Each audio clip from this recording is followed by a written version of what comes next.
Just left a few out there, and especially the second, that was a bummer.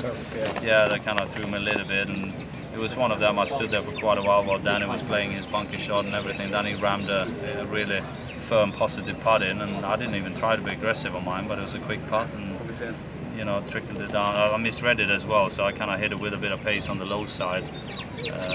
So normally if you misread it and overhit it, it's not going to be a good result, and I missed the next one coming back. But then I made a good putt for par on 3 and chipped in on 4. That was a fun one. I think they got that on. So I'm asking my cat, I said, what do you think? And do you think it's a lob? And he's like, the pure shot is a lob and you could hold it, but I think it's a putt up there. And I was like, don't fancy the putt, and I'll play the lob, and it went in. So just like that then.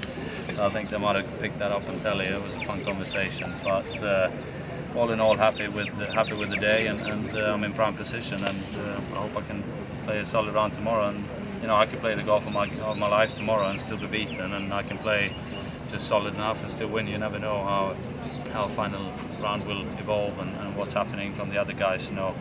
Me and Rafa can play half decent, someone shoots 63 and you're standing there just waving at the end. So it's so much that can happen. So I don't really put myself into thinking about all the possibilities. Speaking of possibilities, he said, ignoring everything you just said, you could still, there's like $2 million on the table for you tomorrow with the second place bonus and the first place prize, which crazily enough is still, I think, only be your third biggest single day payday of your career with Atlanta and here last year. But that's TPC.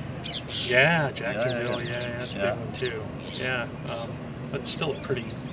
Anything that's got that many zeros on it is. Yeah, I mean, of course, but again, I'm looking at winning. I know if I play good golf, it's always going to be a lot of financial positives in this game for us. So we're very lucky with that, and I think it would be great if I could give myself a chance to win tomorrow, and of course if I can pull it off.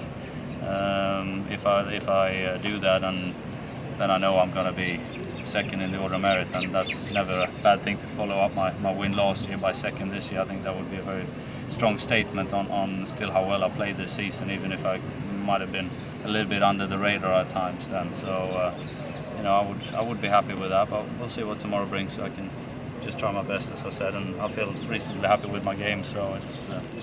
So you've got from 6 or 7 up to an 8, maybe? Yeah, I was going to say. 7.5, I'll give you. Henrik, Lee Westwood very famously said in 2009 that he wanted to bully the field. You will never do that, would you, on the filing day? Bully the field? Yeah. I'd love to bully the field. I think that's every player would like to go out and shoot a number that's that low that it makes everybody else look stupid. 25 is pretty good. Yeah. I mean, all right, I'll give you that tomorrow. A nice little 60.